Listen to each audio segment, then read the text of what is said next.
یہ واقعہ ہے ایک 28 سالہ شخص کا، جو پیدا تو ایک لڑکے کی صورت میں ہوا، لیکن جلد ہی اس کو احساس ہوا کہ ایک لڑکا نہیں وہ لڑکی ہے۔ اس کا سارا بچپن اسی کشمکش میں گزر گیا۔ نوجوانی کی حدود میں داخل ہوا تو اور مشکلات کا شکار ہوا۔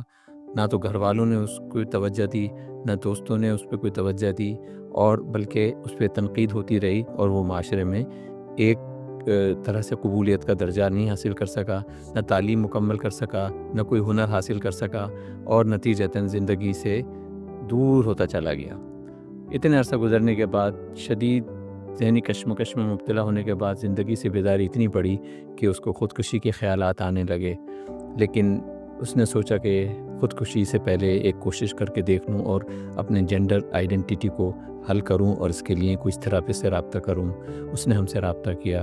جینڈر ڈسفوریا تو اس کی ڈائگنوسس تھی ہی، لیکن اندازہ ہوا کہ اس سے کہیں زیادہ امپورٹنٹ تو اس کی ذہنی صحت ہے، جس کی وجہ سے وہ زندگی سے بیزار ہو چکا ہے۔ اس کو ہم نے علاج کی طرف ترغیب دی۔ اس نے ذہنی علاج پہ پوری طرح سے تعاون کیا۔ اینٹی ڈپریسنٹ کا ہم نے اس کا علاج شروع کیا، سیشن لیے، اور 4 سے 6 ہفتے کے بعد اس میں بہتری کی علامات پیدا ہونے لگیں۔ اب وہ اس وقت ڈپریشن سے کافی حد تک ٹھیک ہو چکا ہے، معاشرے میں ایک بہتر کردار ادا کرنے کے بارے میں سوچنے لگا ہے، کچھ فیوچر کے بارے میں سوچنے لگا ہے۔ اب وہ ڈپریشن سے نکل چکا ہے، علاج جاری رکھے ہوئے ہے، اور جلد ہی اس کے جینڈر ڈسفوریا کے بارے میں بھی اس کے معاملات جو ہے علاج سے بہتر ہوتے چلے جائیں گے۔